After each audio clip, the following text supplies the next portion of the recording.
우리 사도신경으로 신앙 고백하시고요, 주님 앞에 예배하도록 하겠습니다. 나는 전능하신 아버지 하나님, 천지의 창조주를 믿습니다. 나는 그의 유일하신 아들 우리 주 예수 그리스도를 믿습니다. 그는 성령으로 잉태되어 동정녀 마리아에게 나시고 본디어 빌라도에게 고난을 받아 십자가에 못 박혀 죽으시고 장사된 지 사흘 만에 죽은 자 가운데서 다시 살아나셨으며 하늘에 오르시어 전능하신 아버지 하나님 우편에 앉아 계시다가 거기로부터 살아있는 자와 죽은 자를 심판하러 오십니다. 나는 성령을 믿으며 거룩한 공교회와 성도의 교제와 죄를 용서받는 것과 몸의 부활과 영생을 믿습니다. 아멘.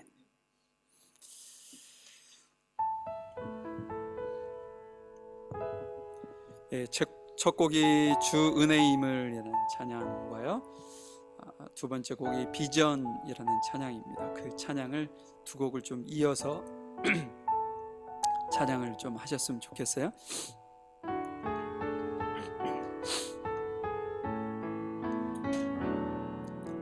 주 나의 모습 보네 상한 나의 맘 보시네 주 나의 눈물 안에 홀로 울던 맘 아시네 주 사랑 내게 있네 그 사랑이 날 채우네 주 은혜 내게 있네 그 은혜로 날 세우네 세상 소망 다 사라져가도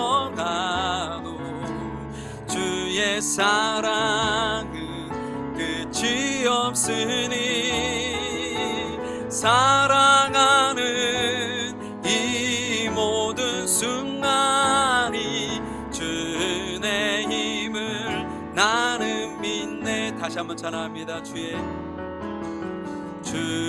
나의 모습 보네 상한 나의 맘 보시네 주 나의 눈물 안에 홀로 울던 맘 아시네 주 사랑 내게 있네 그 사랑이 날 채우네 주 은혜 내게 있네 그 은혜로 날 세우네 세상 소망 다 사라져가도 주의 사랑은 끝이 없으니 살아가는 이 모든 순간이 주의 힘을 나는 믿네 세상 소망 다 사라져가도 주의 사랑은 끝이 없으니 살아가는 이 모든 순간이 주의 힘을 나는 믿네 구원하심이 보좌에 앉으신 우리 하나님과 어린 양께 있도다 구원하심이 보좌에 앉으신 우리 하나님과 기도합니다. 구원하심이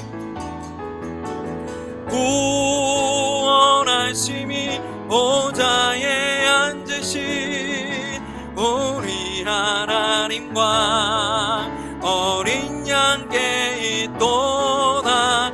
구원하심이 보좌에 앉으신 우리 하나님과 어린 양께 있도다. 우리 보좌 앞에 모였네. 함께 주를 찬양하며 하나님의 사랑 그 아들 주셨네. 주의 피로 우릴 구원받았네. 십자가에서 쏟으신 그 사랑 강같이 온 땅에 흘러 각 나라와 족속 백성 방언에서 구원 받고 주 경배 드리네.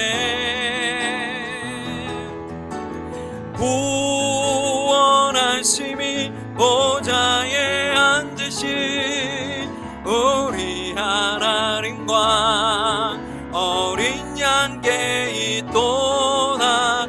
구원하심이 보좌에 앉으신 우리 하나님과 어린 양께 다시 한번 합니다. 구원하심이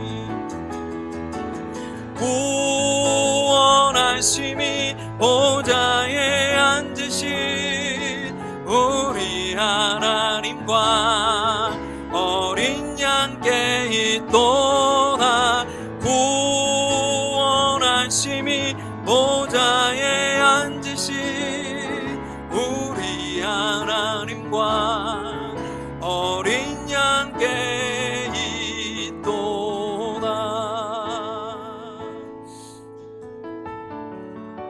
아멘. 마지막 곡이 하나님의 부르심이라는 찬양인데요. 이틀 동안 우리 북한 선교 연합 집회가 있었는데 오늘이 마지막입니다. 저는 개인적으로 약간 책을 통해서 이렇게 접했었던 내용도 나오긴 했는데 실질적으로 그 이상 목사님께서 북한 선교를 하시면서 받았던 어떤 그 어려움들, 고난들, 죽음의 직전까지 갔다가 하나님께서 살리신 일들, 우연이라고 말하기에는 너무 이치에 맞지 않는 일들이 곳곳에서 마치 베드로에게 나타나셨던 하나님이 고넬료에게도 나타나셔서 둘이 만나게 하시고 그곳에서 복음을 듣게 하셨던 그 역사가 지금도 여전히 우리가 느끼지 못할 뿐이지 일어나고 있구나 라는 것이 더 확신이 들었어요. 확신.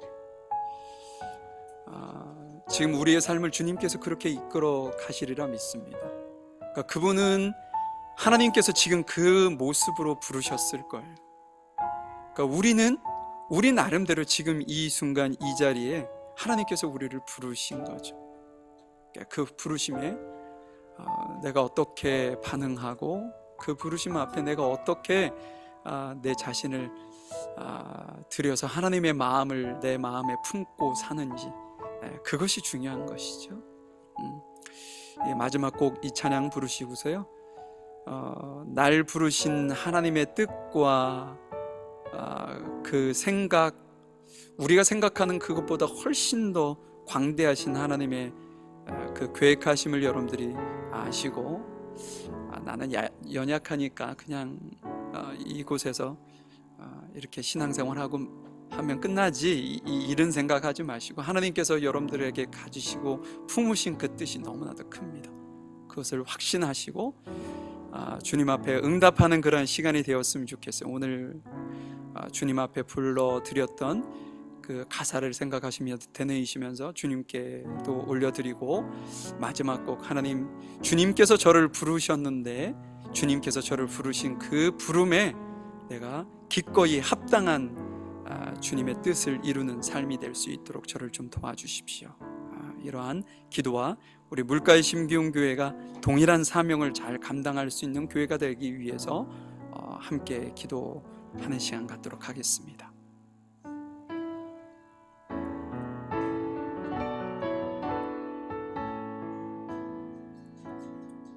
하나님의 부르심에는 후회하심이 없네.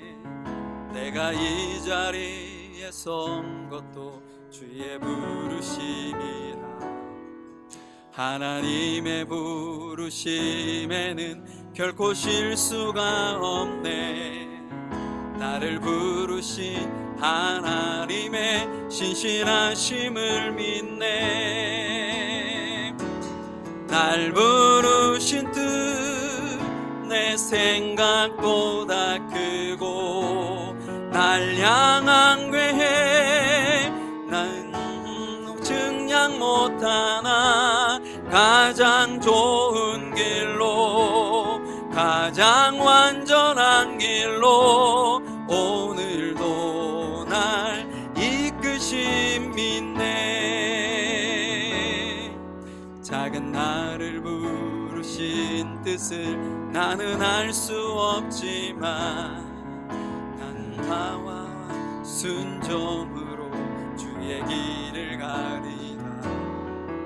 때론 내가 연약해져도 주님 날 도우시니, 그의 놀라운 그 계획을 나는 믿으며 살리. 날 부르신 뜻 내 생각보다 크고, 날 향한 계획 나의 지혜로 증량 못하나, 가장 좋은 길로, 가장 완전한 길로 진실하신 주를 찬양해.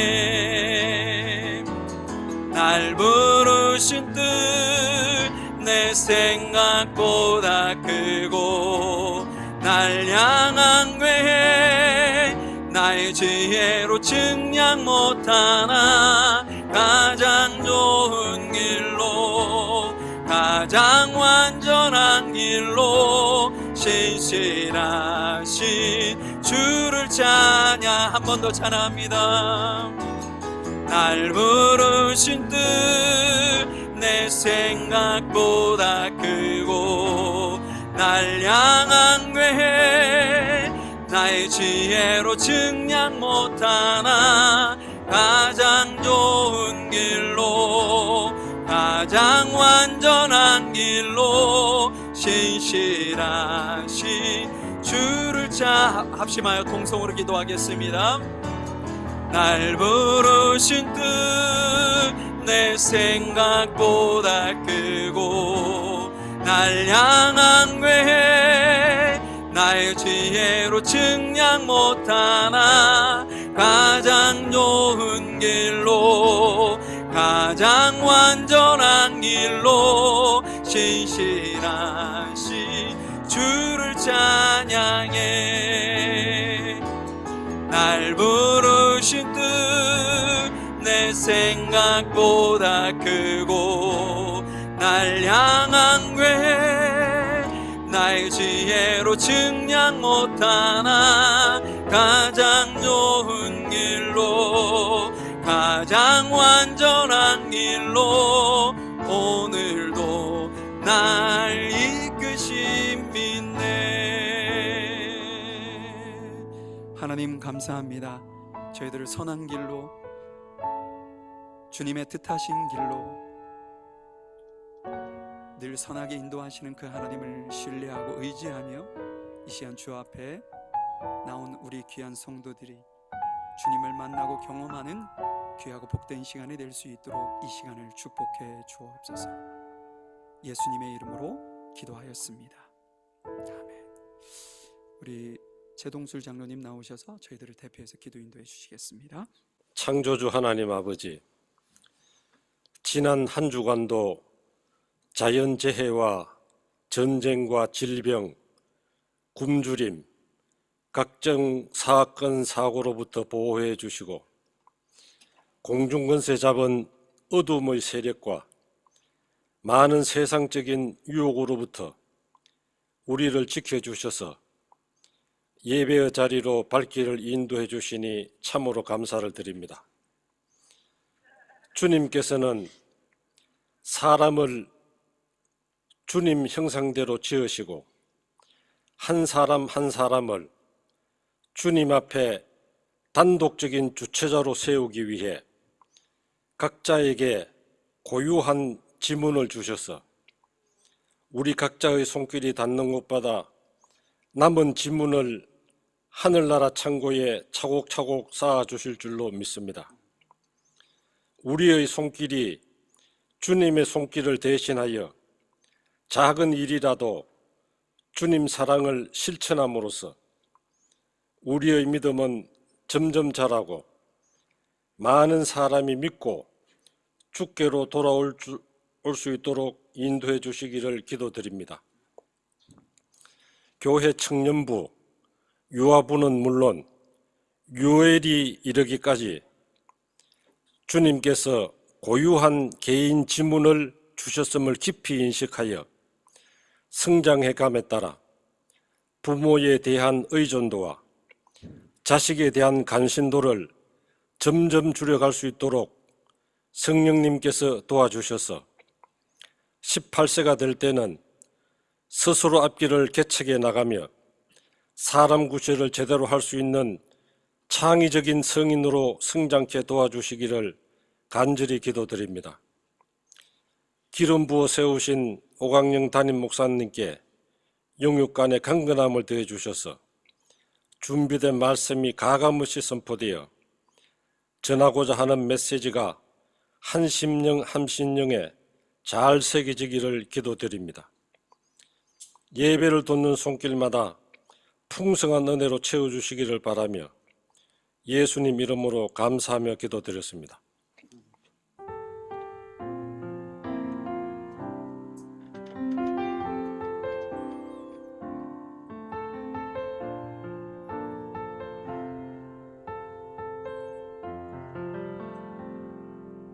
사도행전 15장 1절부터 11절까지 말씀, 오늘은 오성근 형제가 나와서 읽을 텐데요. 함께 일어나셔서 말씀 보도록 하겠습니다. 어떤 사람들이 유대로부터 내려와서 형제들을 가르치되 너희가 모세의 법대로 할례를 받지 아니하면 등이 구원을 얻지 못하리라 하니 바울과 바나바와 저희 사이에 적지 아니한 다툼과 변론이 일어난지라. 형제들이 이 문제에 대하여 바울과 바나바와 및 그 중에 몇 사람들을 예루살렘에 있는 사도와 장로들에게 보내기로 작정하니라. 저희가 교회의 전송을 받고 베니게와 사마리아로 다녀가며 이방인들의 주께 돌아온 일을 말하여 형제들을 다 크게 기쁘게 하더라.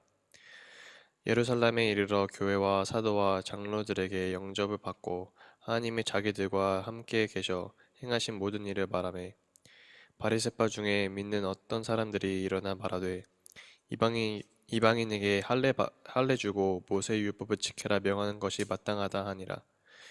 사도와 장로들이 이 일을 의논하여 모여 많은 변론이 있는 후에 베드로가 일어나 말하되 형제들아, 너희도 알거니와 하나님이 이방인들로 내 입에서 복음의 말씀을 들어 믿게 하시려고 오래전부터 너희 가운데서 나를 택하시고 또 마음을 아시는 하나님이 우리에게와 같이 저희에게도 성령을 주어 증거하시고 믿음으로 저희 마음을 깨끗이 하사 저희나 우리나 분간치 아니하셨느니라.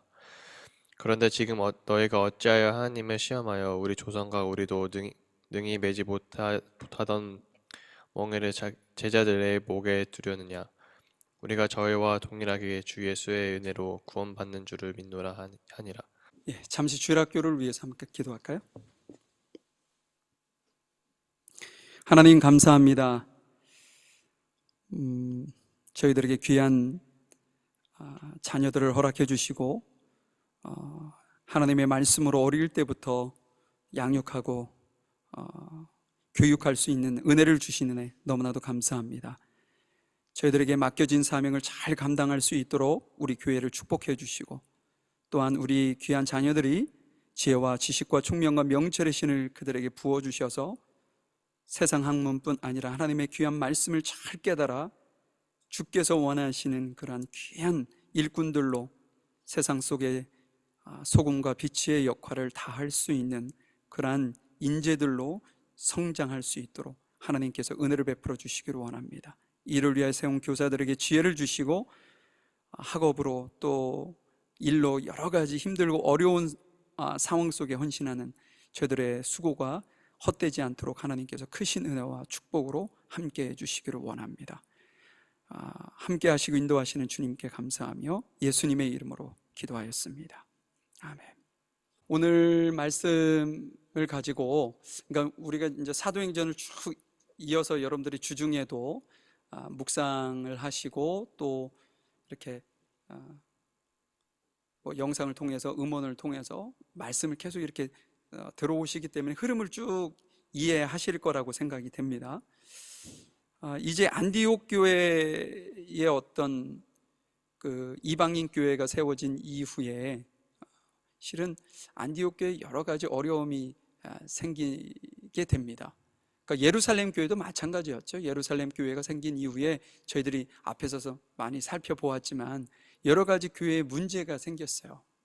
근데 전화위복에 하나님께서 그것을 이렇게 도리어 어려움이 어려움으로 남아 있지 않고 그것이 도리어 교회의 유익이 되도록 인도하셨을 뿐이죠. 그러니까 안디옥 교회도 지금 동일한 그런 어떤 문제가 발생하는데 그 문제를 오늘 좀 확인해 보려고 합니다. 그래서 제가 제목을 희생의 대가인 구원이라고 잡아봤는데요. 그건 좀 있으면 왜 그런 의미인지를 여러분들이 조금 이해하실 거라고 생각하고요. 이 초대교회가 예루살렘 교회도 마찬가지고 안디옥 교회도 마찬가지고 뭐 이렇게 예를 들어서 1년에 뭐 50명, 100명 이 정도 수준으로 늘어난 것이 아니에요. 단계적으로 이렇게 올라간 것이 아니고 한꺼번에 막 어마어마한 사람들이 막 쏟아져 들어오는 상황이 예루살렘 교회도 그렇고 안디옥 교회도 그렇다는 거죠. 그래서 급속하게 성장을 하는 가운데 이런 여러 가지 문제점도 이렇게 갈등이라고 할까요? 그런 것도 막 생겨났는데 그것을 한번 확인해 보면서 주님께서 우리에게 주시는 그 진리의 말씀은 뭐냐라는 것을 한번 확인해 보도록 하죠. 자, 1절 말씀 봅니다. 어떤 사람들이 유대에서 안디옥으로 와서 이방인 형제들에게 모세가 가르친 율법대로 할례를 받지 않으면 여러분은 구원을 받을 수 없습니다 라고 가르치기 시작했습니다. 이 사건 때문에 바울과 바나바와 그들 사이에 격렬한 충돌과 논쟁이 발생했습니다. 그래서 안디옥 교회는 바울과 바나바와 다른 몇 사람을 예루살렘으로 올라가게 해서 사도들과 장로들이 이 문제를 어떻게 생각하는지 알아보게 하였습니다. 자, 여러분은 이해를 돕기 위해서 질문 하나를 제가 드리죠. 바울과 바나바가 예루살렘으로 올라가야 했던 이유는 무엇인가요?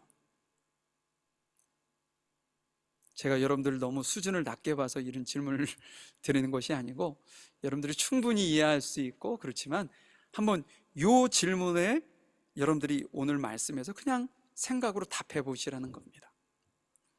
여러분, 안디옥 교회는 최초의 이방인 교회였습니다. 그 말은 지금까지는 이방인 성도들이 없었다는 얘기도 되죠. 지금까지는 유대인 그리스도인들밖에 없었다는 거죠. 그런데 이제는 안디옥 교회가 이방인 교회가 세워지면서 유대인이 아닌 다른 사람들도 복음을 듣고 그리스도인이 되어지는 일들이 벌어졌다라는 것을 전제로 깔고 있는 거죠. 그런데 어느 날 그 이방인 중심 교회인 그곳에 안디옥 교회에 유대인이면서 그리스도인이 된 사람 몇 사람이 이렇게 출석을 하게 되었다라고 오늘 본문이 얘기하고 있습니다. 당시만 해도 유대인들은요, 이방인들과 같은 식탁 안에 겸상도 안 했어요.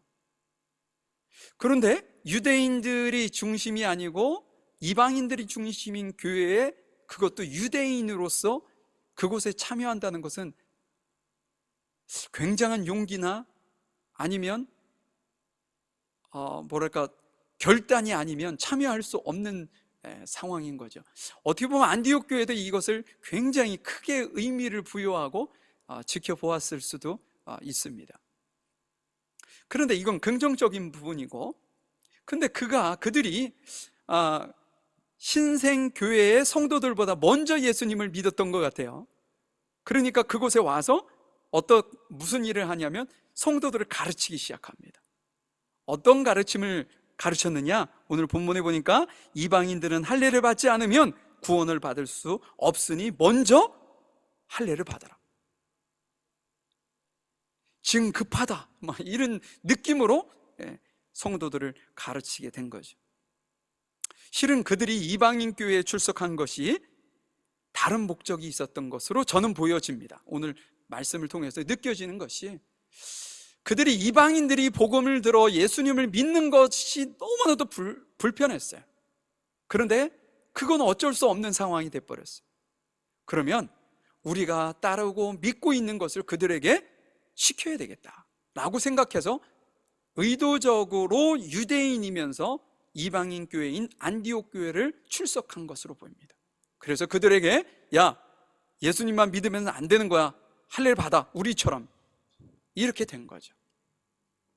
여러분, 이것 때문에 안디옥 교회는 엄청난 혼란을 겪게 됩니다.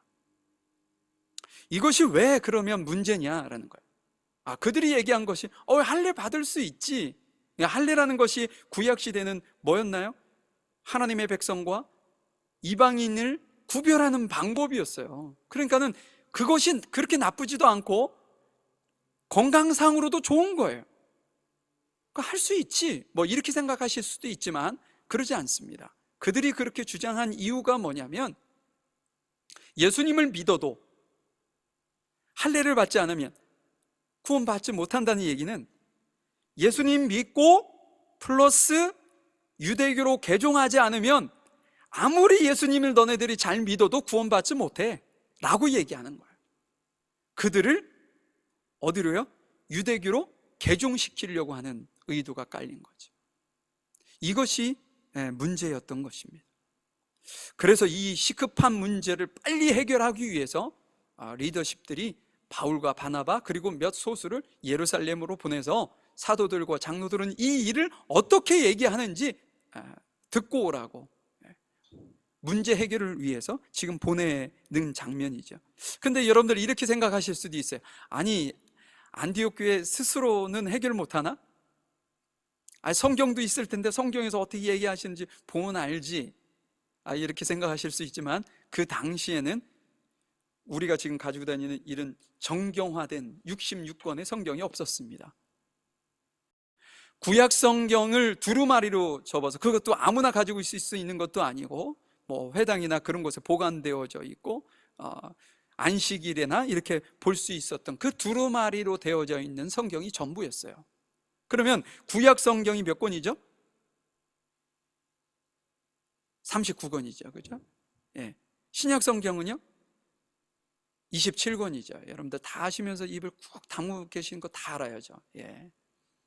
그러면 구약 성경 39권이 우리가 지금 들고 다니는 이 성경이 된 것은 언제냐? AD 90년입니다. AD 90년. 예수님이 돌아가시고도 한참 후에 얌리아 회의에서, 종교 회의에서 39권 이것만이 성경이다라고 얘기를 한 거죠. 그럼 신약은요?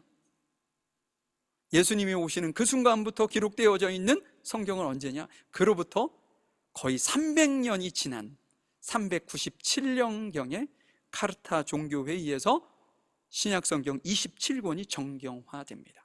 그래서 우리가 지금 가지고 다니는 66권의 성경이 탄생하기 시작한 거예요. 그러니까 안디옥 교회는 성경이 없어요. 이것을 검증할 만한 어떤 텍스트가 없는 거죠. 그래서 안디옥 교회 성도들이 할 수 있는 최선은 뭐냐?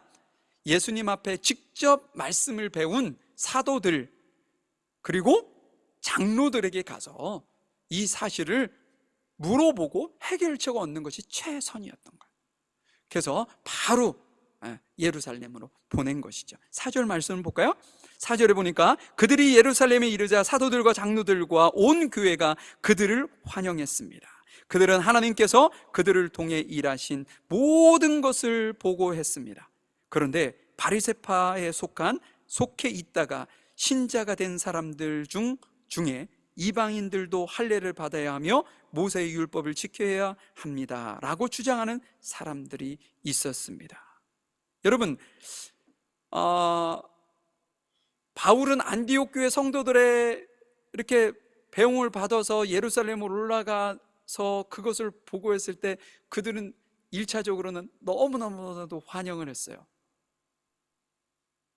그들이 그 먼 곳에서 온 것이 너무나도 기뻤던 거죠. 그런데 예루살렘 교회에 지금 안디옥 교회에 어떤 것이 문제인지 그 문제를 보고하고 이것을 어떻게 해결해야 됩니까? 라고 질문을 하자 수면 아래 가라앉아 있었던, 예를 들어서 베드로가 고넬료 이방인 집에 가가지고 복음을 전했을 때 어떻게 했나요?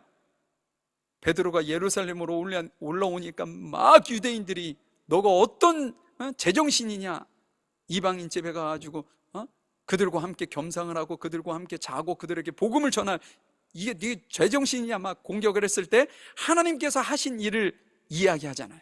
그렇죠? 그때 그들이 반박했나요? 아니요, 반박하지 못했어요. 베드로가 그곳에서 하나님께서 하신 일을 이야기했을 때 아무도 얘기하지 못하고 있었어요. 그런데 그것이 해결이 됐던 것이 아니었던 거예요. 그냥 꾹 누르고, 어떻게 얘기할 수 없으니까 그냥 꾹 누르고 있었던 거예요. 수면 아래 가라앉아 있었던 상황뿐이었어요. 그런데 이것이 누군가가 한번 의의를 제기하자, 이 일을 제기하자 어떻게 된 거예요? 수면 위로 다시 올라오기 시작한 겁니다. 바리새파에서 율법을 최우선으로 생각하고 유정까지도 최우선으로 지켜야 된다고 생각했던 그 사람들이 안디옥에 있었던 그 유대인들과 동조해서 똑같이 할례를 받아야 됩니다, 그러지 않으면 구원받지 못합니다 라고 주장하기 시작했다는 거죠. 여러분, 이 일로 많은 사람들, 특히 사도들과 장로들이 많은 시간 토론을 했으나 쉽게 결정을 내리지 못했습니다. 왜 그랬을까요? 장로들 중에도 그렇게 생각하는 사람들이 있었던 것 같아요. 그래서 결론을 내리지 못하는 상황이 됩니다. 그때 베드로가 나서죠. 자, 7절 말씀 볼까요? 많은 토론이 있은 후에 베드로가 일어나 말했습니다. 형제 여러분, 하나님께서 얼마 전에 여러분들 중에서 나를 선택하시고 이방인들에게 복음을 전하게 하셔서 그들도 이 복음을 듣고 믿게 하신 것을 여러분들도 아실 것입니다. 그러니까 조금 전에 제가 이야기했던 이야기를 다시 꺼내 들은 겁니다. 그리고 모든 사람의 생각을 아시는 하나님께서 우리에게 성령을 주신 것과 똑같이 그들에게도 주셔서 그들을 인정하셨습니다. 하나님께서는 우리와 이방인들을 차별하지 않으셨습니다. 하나님께서는 그들의 믿음을 보시고 그들의 마음을 깨끗하게 하셨습니다. 그런데 지금 여러분들은 어찌하여 우리 조상들이나 우리나 모두 질 수 없었던 짐을 이방인 신자들에게 주어서 하나님을 시험하려 하십니까? 여러분, 베드로는 할례를 받아야 구원을 받을 수 있다는 편인가요? 그것과는 상관없이 구원받을 수 있어 라고 하는 쪽에 표를 던진 건가요? 죄송합니다, 너무 쉬운 질문을 해서. 할례를 받지 않아도 된다는 얘기를 하고 있는 거죠? 자, 그러면 제가 질문을 드려볼게요. 그러면 베드로가 할례를 받지 않고도 구원을 받을 수 있다고 주장한 근거는 뭘까요? 지금 많은 사람들의 의견이 일치하지 않았어요. 장로들 수 안에도 그것이 맞아라고 얘기하는 사람들이 있었다는 거예요. 그래서 사도들과 장로들이 긴 시간 동안 토론을 했지만 결론을 내리지 못한 이 사안에 대해서 베드로가 우격다짐으로 공부해! 부모가 자녀들에게 야, 방에 들어가서 공부해. 아, 왜요? 저 쉬고 싶어요. 아니야, 해. 이렇게 얘기하는 것처럼 마치 누군가에게 강요해서 권위를 가지고 그래, 이렇게 인정해, 그렇게 믿어 라고 하는 그런 수준이 되어서는 안 되잖아요. 지금 베드로가 그들에게 설득할 수 있는 논리가 있어야 되는데, 그러면 베드로는 어떤 논리에 의해서 이렇게 주장을 했겠냐는 거죠. 오늘 본문에서 두 가지 큰 이야기를 합니다. 첫 번째는 8절에 나와요. 8절에 보면 우리에게 성령을 주신 것과 똑같이 그들에게도 주셔서 그들을 인정하셨습니다. 뭐래요? 이게 이제 고넬료 사건을 이야기하면서 얘기한 거잖아요. 그죠? 이 말이 무슨 얘기예요? 이방인에게도 성령을 주셨으니까 할례를 받지 않아도 구원받을 수 있어 라는 얘기를 하고 있는 건데, 이게 왜 그러냐는 거예요. 왜? 여러분, 이 말을 다른 말로 얘기한다면, 이제 베드로가 고넬료 집에 가가지고 복음을 전했을 때 그 안에 성령이 임했잖아요. 그러면 그때 고넬료는 할례를 받았을까요? 받지 않았을까요? 고넬료는 할례를 받지 않은 상태입니다. 그죠? 그 위에도 할례는 받지 않았을 거예요. 자, 그러면 베드로가 하는 논리는 뭐냐면, 고넬료가 할례를 받지 않았음에도 불구하고 하나님께서 그들에게 무엇을 주셨다는 거예요? 성령을 주시고 그들을 하나님의 자녀로 인정하셨다 라는 이야기를 하는 겁니다. 그러니까 너네들의 논리처럼 할례를 받아야 하나님의 자녀가 될 수 있고 구원받을 수 있다고 하는 논리는 전혀 근거도 없고 상식에도 맞지도 않고 하나님의 말씀에도 맞지 않는 것이다 라고 지금 주장을 피우고 있는 거죠. 자, 두 번째 논리는 뭐냐?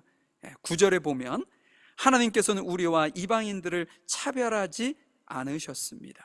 그리고 그들의 믿음을 보시고 그들의 마음을 깨끗하게 하셨습니다 라고 얘기하고 있어요. 뭐냐면 두 번째 조건은, 구원의 조건은 이방인에게도 유대인에게도 적용하는 것이 동일하다, 똑같다라는 거예요. 그러니까 유대인들은 할례를 받아놓은 상태고 이방인들은 그렇지 않은 상태잖아요. 그런데 구원의 잣대를 야, 유대교로 개종을 하고 할례를 받고 이렇게 조건을 붙이지 않고 무엇에 조건을 두었느냐? 믿기만 해. 믿기만 하면 구원받을 수 있어. 유대인인데 믿지 않으면 구원받지 못한다. 그런데 이방인인데 할례도 받지 않은 유대교도 아닌 그들이 믿으면 구원받을 수 있어. 유대인들도 마찬가지로 구원받기 위해서 믿으면 돼. 이방인들도 할례를 받지 않아서가 아니라 유대교로 개종하지 않아서가 아니라 예수님을 믿지 않음이 구원받지 못하는 조건이다 라고 동일한 조건을 제시하고 있다는 거예요. 차별하지 않고 말이죠. 외적인 할례가 중요한 것이 아니라 내적인 믿음이 구원을 받고 받지 못하고를 결정하는 조건이 된다는 말씀을 베드로는 논리를 핀 겁니다. 이 일로 모든 것이 다 종료가 돼요. 여러분, 율법은요, 베드로가 이야기했던 것처럼 우리 조상들도 유대인 우리도 질 수 없는 짐이라는 것이 밝혀진 사실인데, 그것을 이방인들에게 어거지로 지어서 그들을 하나님을 시험하게 하려고 하는 것이냐 라는 이야기를 하고 있는 거죠. 여러분, 유대인들은 겉모습으로 드러난 것이 너무나도 중요했습니다. 저 사람이 어떤 옷을 입고 있고 무엇을 지금 추구하고 있고 무엇을 지금 가지고 있는 것이 중요해요. 그 겉으로 드러난 것이 너무나도 중요한 거죠. 그래서 교회에 정말 이렇게 옷을 잘 차려입고 폐물을 목에도 팔에도 이렇게 초롱초롱 걸고 온 사람은 상석에 앉히고, 그러지 않고 허름한 옷을 입고 온 이는 네 발등치에나 앉아라 라고 했던 것이 유대인이었습니다. 그런데 우리도 실은 겉모습을 너무 중요하게 생각하는 시대를 살아가고 있지 않나요? 제가 뉴질랜드에 와서 제일 좋았던 게 뭐냐면, 나갈 때 꼭 격식을 차려서 옷을 입거나 그러지 않고 이렇게 나갈 수 있었던 것이, 그러니까 한국하고는 조금 다른 모습이어서 좋았었어요, 실은. 근데 이것도 별반 다르지 않을 겁니다. 여러분 그런 이야기 들어보셨나요?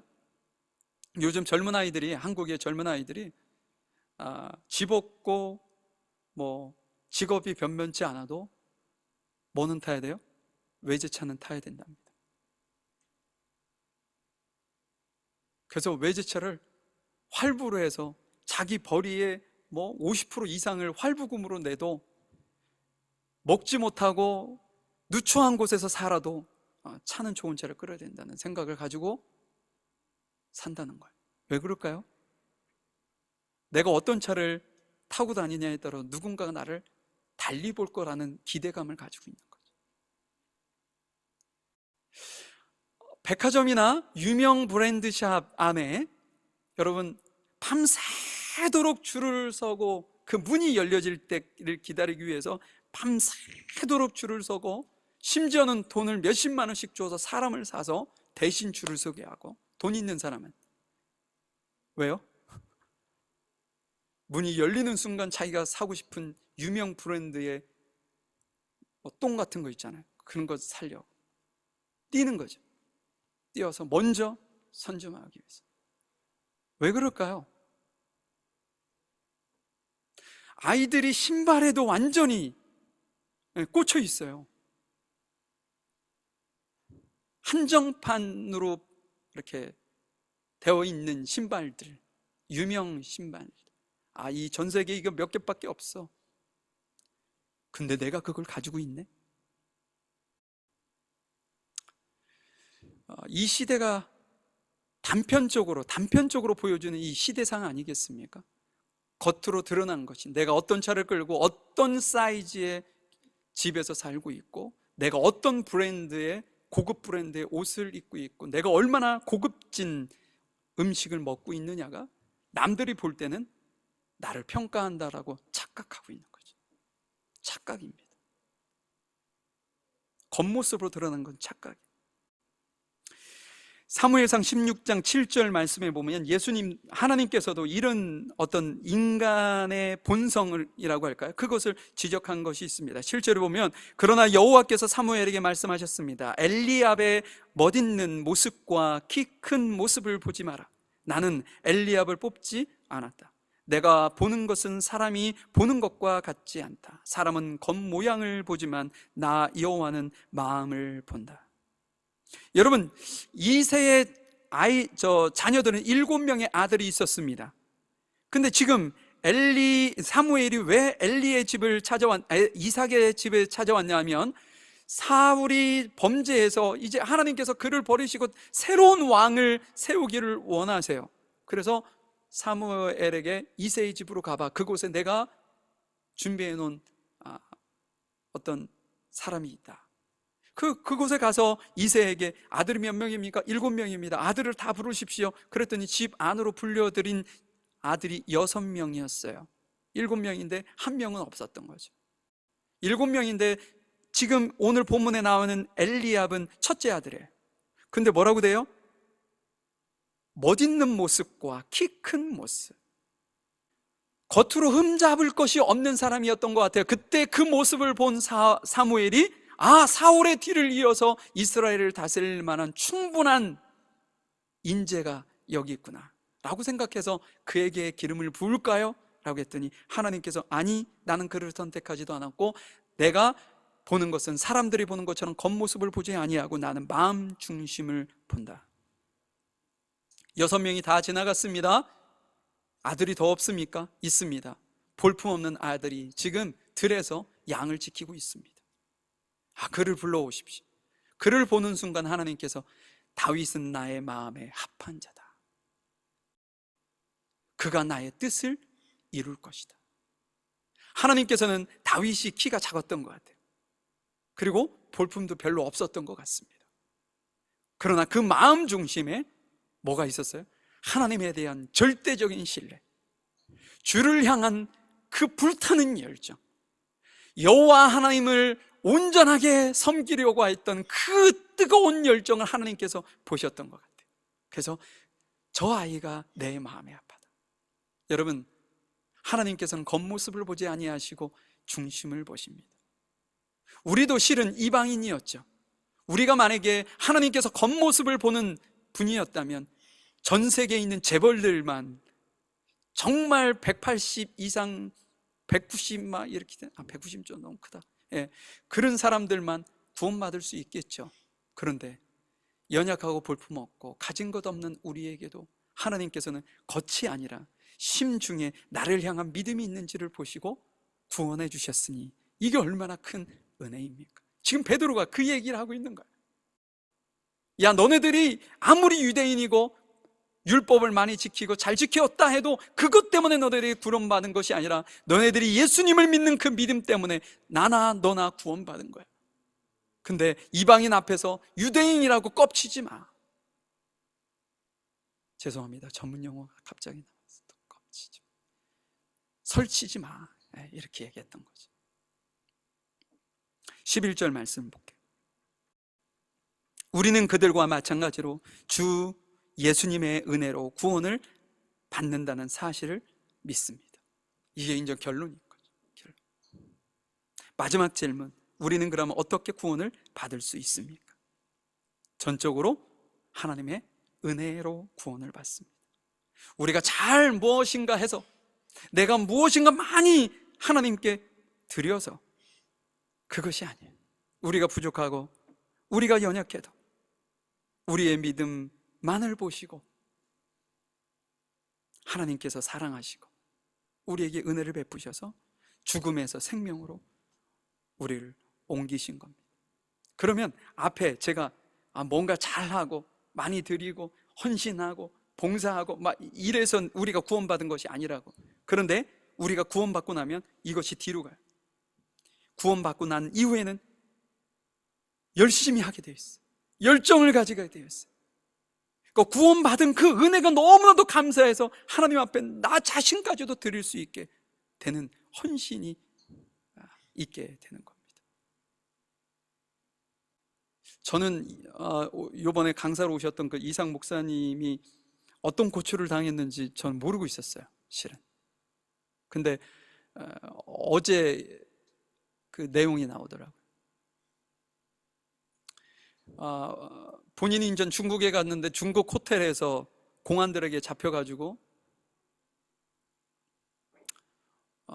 끌고 가서 물고문을 받고 정기 고문을 받는데 그분이 IQ가 153가 된다는데 지금은 90도 안 된 90 정도라고 얘기하나요?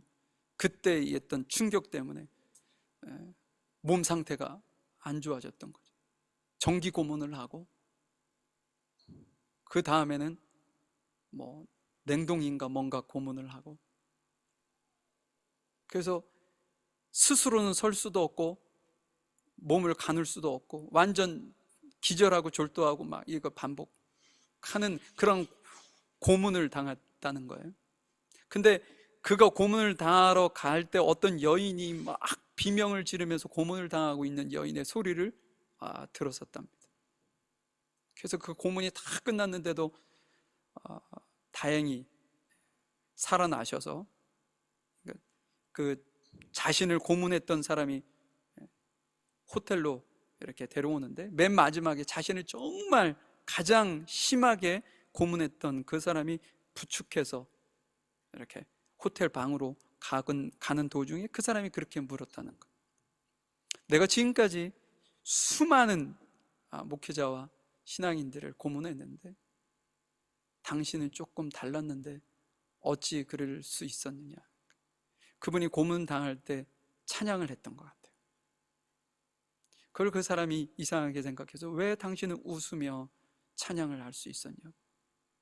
근데 무슨 정신으로 얘기했겠어요? 거의 지금 죽음 직전의 모습인데 거기서 그분이 어찌어찌 하다가 이렇게 다 바깥으로 나온 말이 예수, 이렇게 얘기했다는 거예요. 그러니까 그 사람이 고문했던 사람이 이상 목사님을 침상에다가 이렇게 눕혀놨는데 며칠간을 잠에 들어서 그 다음에 깼다고 그럽니다. 그 다음부터는 모든 생각을 다 자신의 이름이 무엇인지, 자신이 어디 사는지, 뭐 결혼을 했는지 안 했는지, 자녀는 있는지 없는지조차도 다 기억 속에서 사라진. 그래서 기적같이 자기의 집에 돌아와서 우리 성찬식 할 때 이렇게 떡빵과 이렇게 잔을 주잖아요. 근데 그것을 교회에 그 딸이 이렇게 데리고 가가지고 두 번째 예배인가 성찬 예식을 하는데 그 주는데 속으로 그렇게 생각했다는 거예요. 얘네들 미쳤나? 이게 어떻게 해서 뭐 예수님의 몸이고 이게 예수님의 피라고 하니 얘네들 미쳤나 보다. 막 이렇게 생각할 만큼 본인이 목사임에도 불구하고 모든 것을 다 잃어버린 상태가 되었는데, 그로부터 얼마가 되지 않아서 식탁에 앉아 기도하는데 하나님께서 완전하게 회복을 시키신 거예요.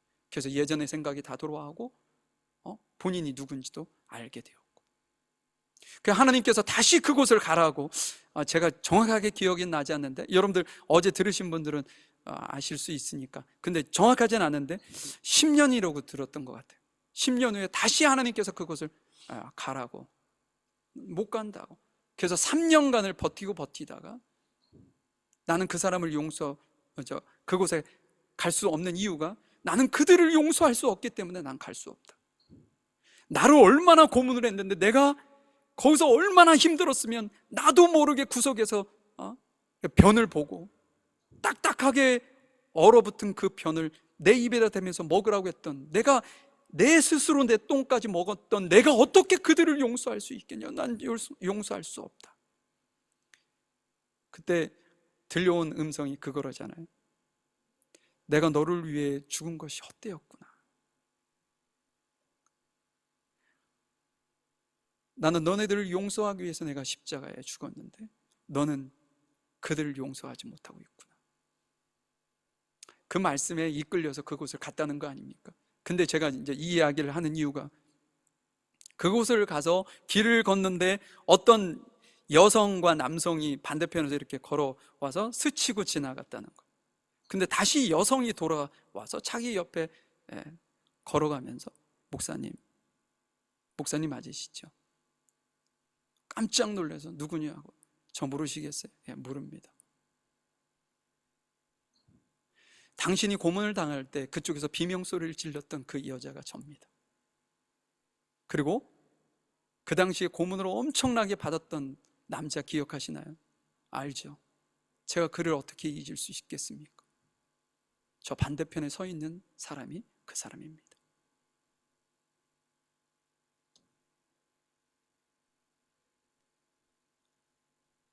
그게 얼마나 피가 거꾸로 쏟았겠어요? 용서할 수 없는 사람이 반대편에서 자기를 보고 있다는 거. 근데 그 이후에 그들이 예수님을 믿고 목사가 된 거예요. 근데 여러분, 너무나도 기가 막히지 않습니까?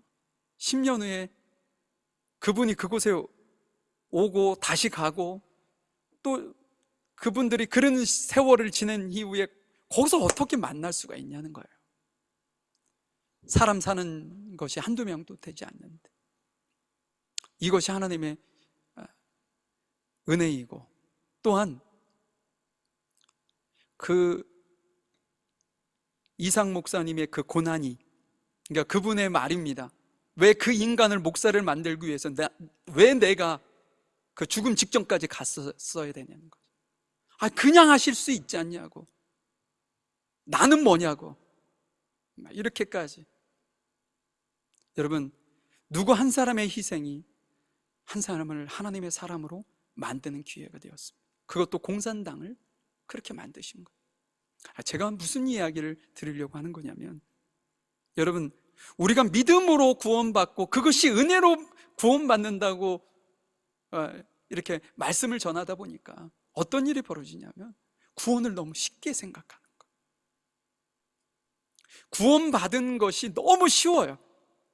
그래서 사형리 같은 거 이렇게 하면 당신은 하나님 죄인입니다. 근데 예수님께서 십자가 피 흘려 돌아가셨습니다. 당신이 예수님을 믿으면 구원받았습니다. 예수님 믿으시나요? 예, 믿습니다. 당신은 구원받았습니다. 이것이 사형리예요. 너무 쉽게 구원이라는 어떤 것이 전달되어지는 거예요. 여러분, 구원은요, 반드시 그 뒤에 희생이 존재하는 겁니다. 우리가 어떤 행위나 어떤 무엇인가를 해서 구원받는 것이 아닙니다라고 그 사실은 맞아요. 맞는데 여러분, 우리가 어떤 수고와 노력을 통해서 구원받는 것이 아닌 것은 맞는데 우리가 구원받기 위해서 누군가가 희생했다니까요. 그것이 예수님입니다. 예수님이 우리를 위해서, 전 인류를 위해서 단 한 번의 희생을, 예전엔 구약에는 소를 잡고 양을 잡고 매번 반복해야만 가능했던 그 일을 예수님께서 단 한 번에 이루셔서 우리가 그 대가를 치르지 않을 뿐이지, 우리가 구원받는 데는 반드시 누군가의 희생이 있었는데 그것이 예수님의 희생이었다는 거예요. 여러분, 내가 받는 이 구원이 거저 받은 것이라고만 생각하시면 오산이에요. 내 이 구원이 누군가의 값진 희생이 있었구나.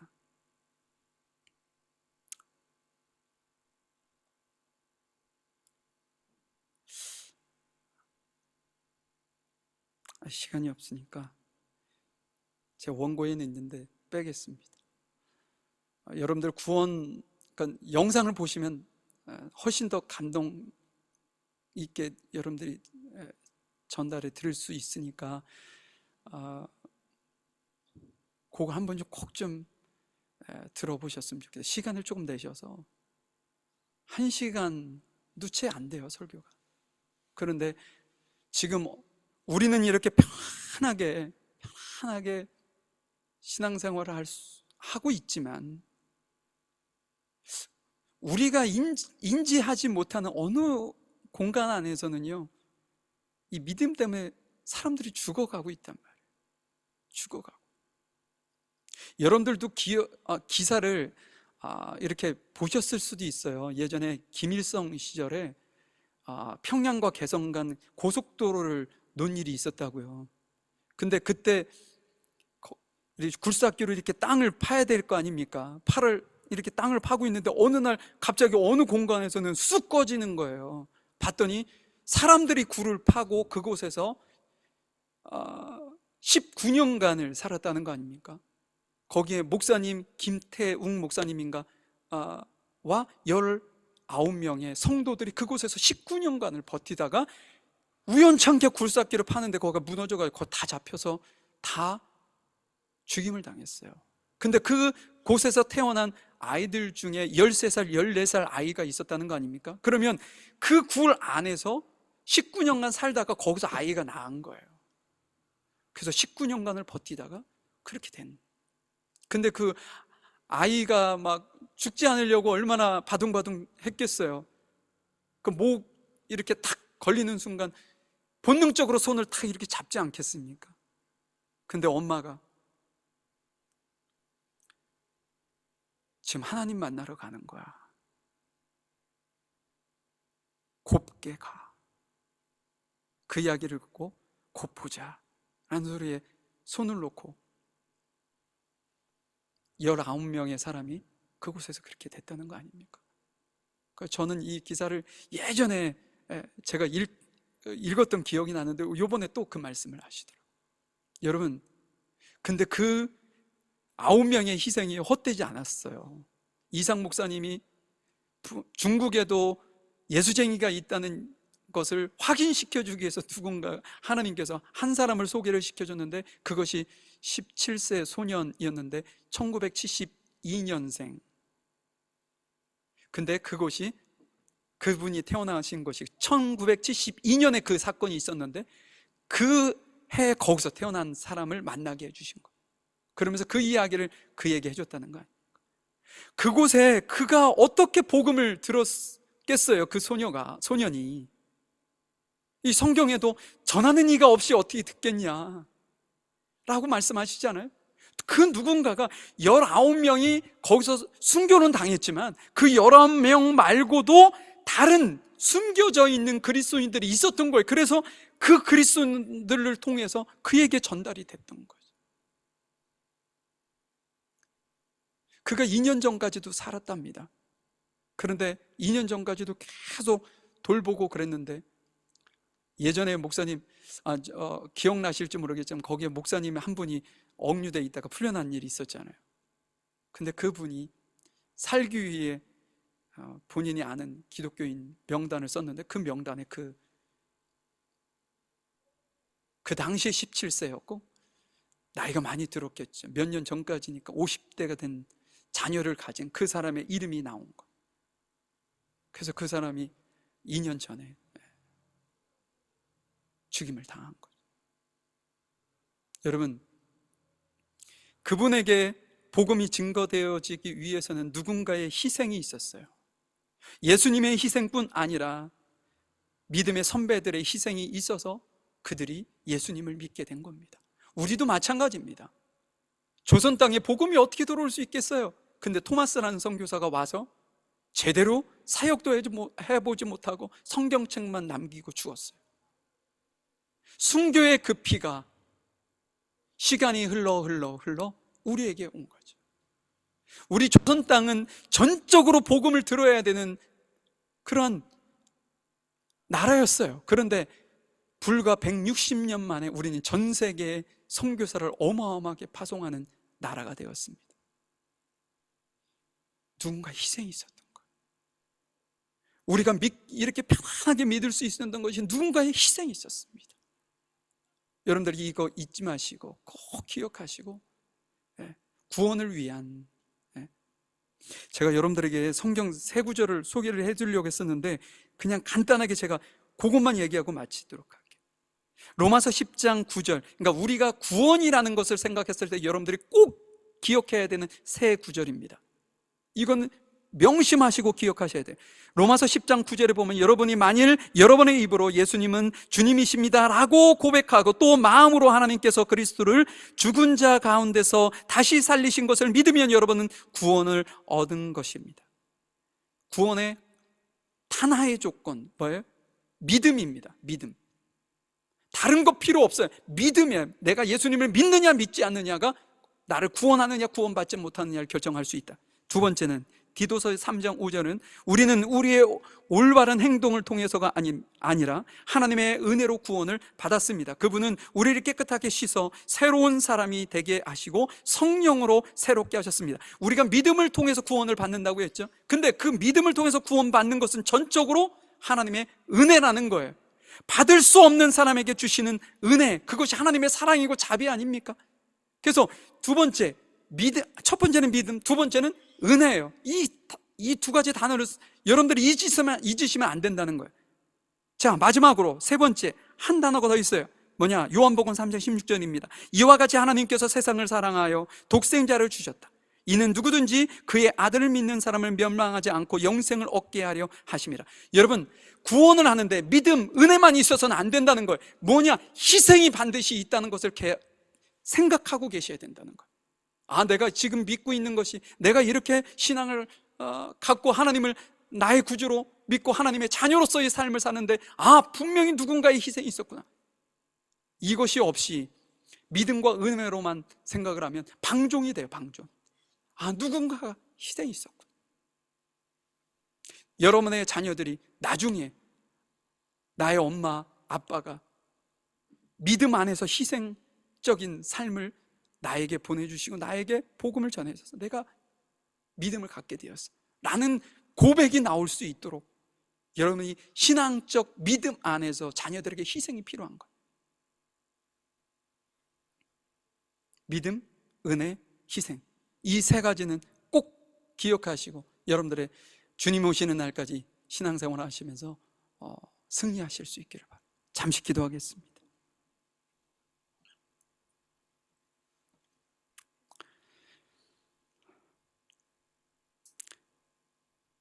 우리가 사는 세상은 우리가 생각지 못했던 많은 도전과 유혹들이 우리를 넘어지게 하기도 하고 우리를 힘들게 하기도 하고 우리를 혼란 속에 빠뜨리기도 하는 정말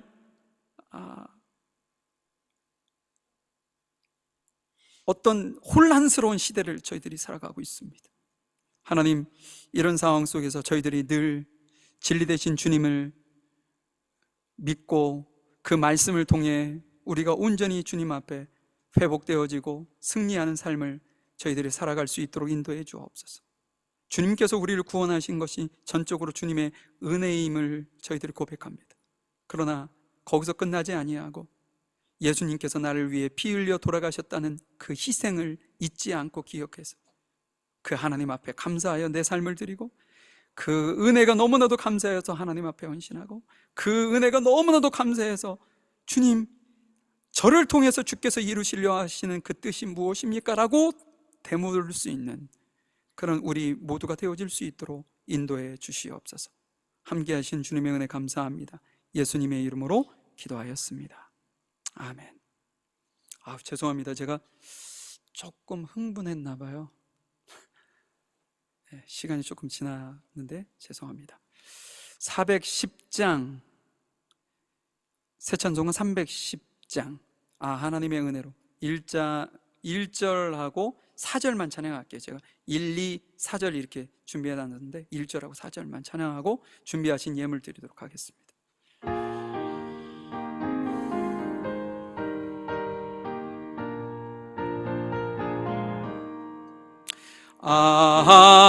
하나님의 은혜로 있을 데 없는 자 왜 구속하여 주는지 난 알 수 없도다.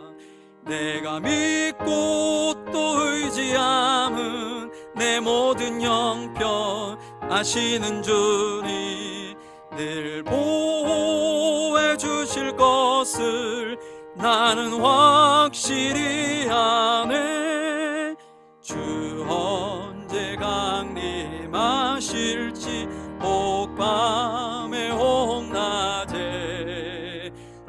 주는 만날 그곳도 난 알 수 없도다. 내가 믿고 또 의지함은 내 모든 형편 아시는 주님 늘 보호해 주실 것을 나는 확실히 아네. 하나님 감사합니다. 이 시간 주님 앞에 예배하면서 나를 구원해 주시고 나를 지금까지 세우시고 인도하신 것이 너무나도 감사해서 그 감사한 마음을 들여 주님 앞에 드린 우리 귀한 성도들의 이 헌신과 예물을 주님께서 받으셔서 저들의 삶이 하늘의 기름진 것과 하늘의 신령한 복과 땅의 기름진 것으로 주님께서 온전히 넘치도록 채워주셔서 진실로 주님의 영광을 위해서 살 뿐 아니라 세상의 많은 이들에게 도움이 필요한 이들에게 연약한 이들에게 도움의 손길을 줄 수 있을 만큼 쓰고도 남음이 있는 귀한 은혜를 베풀어 주시옵소서. 이 예물이 사용되어지는 곳곳마다 생명을 살리는 곳에 아름답게 쓰임받을 수 있도록 인도해 주옵소서. 오늘도 귀한 식사를 준비한 성도들, 정말 그리스도 안에서 사랑하고 섬기고자 하는 그 마음 가지고 준비했을 텐데 그 중심을 보시고 은혜를 주시고 그들의 수고와 사랑이 헛되지 않도록 은혜를 베푸시며 함께 저희들이 식사의 규제를 나눌 때 더욱더 하나님의 깊은 사랑과 은혜를 나눌 수 있는 저희들 모두가 되어줄 수 있도록 인도해 주시옵소서. 지금은 우리 주 예수 그리스도의 크신 은혜와 아버지 하나님의 무한하신 사랑하심과 성령님의 인도하시고 내주하시고 교통하심이 희생의 대가로 받은 구원을 다시 내가 희생하여 주 앞에 헌신하기를 원하는 우리 귀한 성도들 머리 위에와 이들의 가정과 사업장 일터 위에 학업이 지금부터 영원히 함께 하시기를 간절히 축원하옵나이다.